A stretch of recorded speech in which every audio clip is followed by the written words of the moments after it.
Hi, my name's Keyack with CMK BIM Consulting. I've been working with Tekla Structures for over 15 years. My company specializes in training as well as setting up and customizing Tekla Structures to help make companies more productive. In this video, I'm going to show you an example of one of the trainings that I do where I build manual modeling skills from the ground up in order to get ready to be able to model anything on a job. After you get the fundamental skills, then I teach you how to build a building, do a job, and create connections in my training series.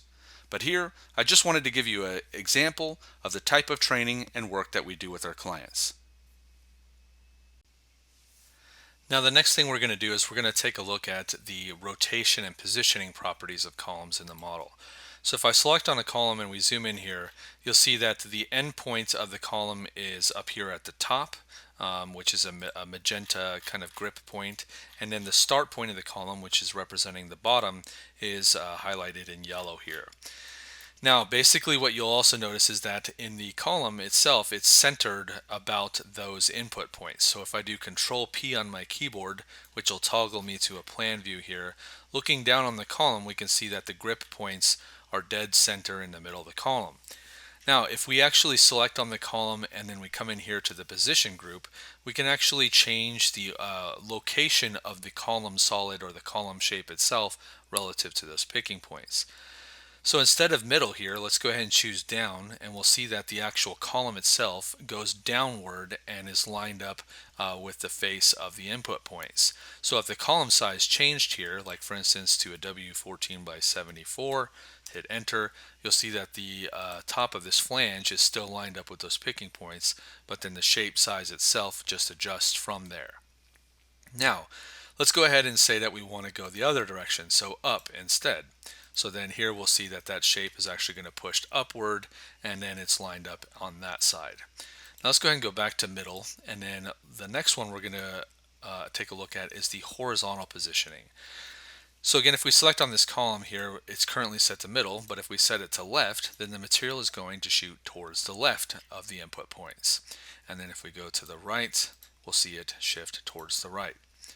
Now, on the rotation property, which is here, this is a little bit more critical and important, and is typically what you're going to be changing. Almost always you'll have the horizontal and vertical offsets lined up in the middle, unless you intend to line up, like say, the outside flange with the face of a wall or something like that.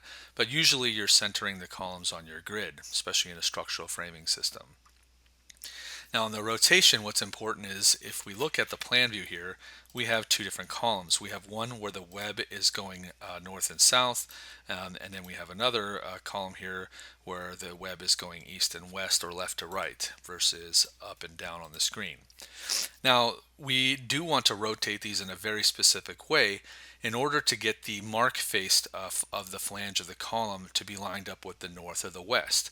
So when I look at this column here, typically the piece mark that we would want to show on the assembly drawing that tells the shop to mark the column for the field, that this flange is lined up with the north direction out on the job site, or the north direction shown on the drawings. And that tells the field exactly how to orientate that column when they take it off the truck and erect it out in the field. Now in the case where this top flange is lined up with the north, which just happens to be in the positive Y direction right now, then this would be marked north. But if we have a column rotated this way, we would oftentimes, what I hear as a standard in the US is that if the column is rotated this way, because the marking usually on the machines happens on the top flange, then basically we would mark this flange here as west. So you can either mark the columns as north or west. Well, in order to get that to happen, so that way the top flange is lined up here, or the top flange is lined up to the left over here on this grid line 2A column, what we need to do is we need to rotate the columns in a very specific orientation, so that way the top flange is in the right spot. So to do that, what we're going to do is we're going to go into our 3D view again, and I'm going to select on this part. Now I'm going to go ahead and choose the rotation here, and I'm going to switch this to top as an example. So when I switch this to top, you'll see that the column rotates. Now when you see these drop down faces here, basically just imagine that there's a box around the column, and there are four sides. There's the top, front, back, and below. Now when you're looking at a column, and the bottom point here, or the start point, is at the bottom, which is yellow, and the magenta is at the top, and you're looking at the web here, this is essentially most likely your front web or a back web, and then each of your flanges are the top and the bottom. Well, how do I know what's the top and the bottom on a column? Well, the way you know is by the rotation property here. So if the rotation property is set to top, and then the current work plane in the model is set where the X is going to the right, the positive Y is going up on the screen, and Z is up and down. So again, if I go back to plan view here, if we have this current work plane set, then if we've set this to top, then that means the top face here of the column is lined up with the negative x-axis. Okay, so if I switch this to front and say modify, now the front web, so this side here, the front web is lined up with the negative x-axis of the current work plane. So this is a really important concept for your project north and understanding how things are rotated. So in this case here, if I want the top flange to be on the top, this would be below here, and then this would be back. Well, then I want this to be set to front, so that way the front face is lined up with the negative x-axis, and the top face is lined up with the positive y, which equates to the north direction currently in the model. Now, what about this one here? So if I look at this particular column, I want this to be top, right? So if I want the west face to be the mark face, or the top flange of this particular column, then I'm going to set the top face, or the top flange, to be lined up with the negative x-axis in the current work plane. So typically when you're doing your main framing of your W-flange columns, you usually want to have your rotation set to front or to top if your project north is going up in the positive Y direction. All right, so how do we define the project north? Because project north isn't always going up on our plan view or in the positive Y. Sometimes it changes. So let's take a look at that. To set the project north, we're going to go up to the File or Tekla menu here at the upper left-hand corner.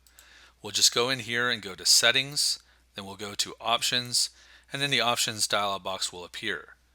In the Options dialog box, we'll choose the orientation mark settings. Now the first key thing we need to set here is the north direction.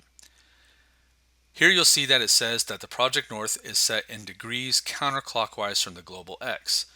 Well, so if we had set this to 0, then the global X would be the project north. Now in most cases, the positive Y, or up in the plan view, or up on page, or plan north, is typically going in that direction. And so if we go counterclockwise from the global X and go 90 degrees, that lines us up with basically the global Y, and that's the most common project north that we would see. But you can change this.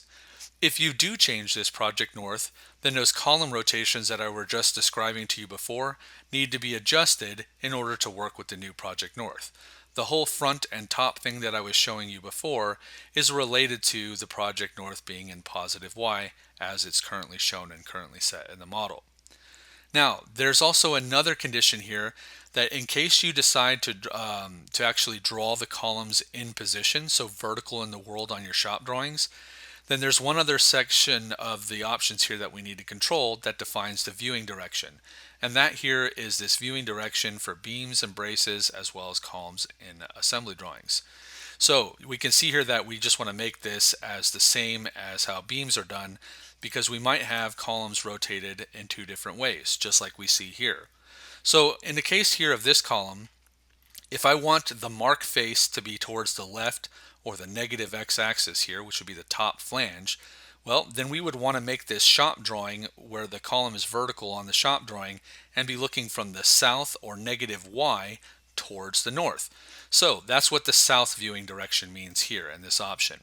Right, so we're, in this case of this particular column, we're looking from the south and going to the north. So that way the mark face is on the left or the west. Now, when we come over to this column here, in this particular case, we would want the top flange to be lined up with north, which would be positive Y. Well, in order to do that, we would have to be looking at the column from the negative X towards the positive Y. And so that means we would be looking from the west towards the east, and that's why we see the west option here in this south or west. So this viewing direction mainly impacts if you're setting your beam or assembly drawing properties to be looking from a model coordinate system rather than from the local part coordinate system, which I'm going to explain in the next video. And you want to make sure that your columns are always consistently being looked at from the south or the west direction, no matter the orientation, especially when you're drawing the columns vertically on your drawings. So this is going to make sense as I progress through the videos and we actually make some sample drawings, just so you understand this concept. Now there's one last setting that I like to control here, and it's mark always to center of column in GA drawings. We don't want this. And I'm going to turn this off on purpose so that way the piece mark, when it's called out on the columns on the erection drawings, it's actually going to mark and show the mark leader line or arrow to the column, and it's going to go to the mark face or the top flange of that column. And that way we can check and make sure that the orientations are in the correct direction. So I'm going to go ahead and say apply and set this to no, press OK, and now our settings are correct. Now again, just to confirm the rotations that we've been doing, here's a neat little trick. If you actually look closely here when you select a column in plan view and it shows the length, what's interesting is that it actually draws it to where the leader line is towards the top and the front of the column. So I know I actually have my column rotation correct here. This would be the front face and this would be the top flange. If we come over here, this is another little trick. We can see that this is the front face and this is the top flange up into positive Y. So you can either use the rotation as well as in plan view, you can see the line for the length being drawn, and it's a neat little trick that you can see to verify that your columns are orientated the way that you want. To find our training, all you need to do is go to warehouse.tekla.com, and this will take you to the Tekla warehouse. In the search, basically look up Tekla training, or you can look up CMK BIM, and basically you'll see the groups of training that we're doing. If you click on that, it'll bring you to that page where you can purchase the training and you can see all of the different videos and chapters that are included. Also, you can always download one of the example trainings that are specific to that particular group or category. If you have any questions, you can feel free to reach out to me. Again, Chris Keyack at CMK BIM Consulting.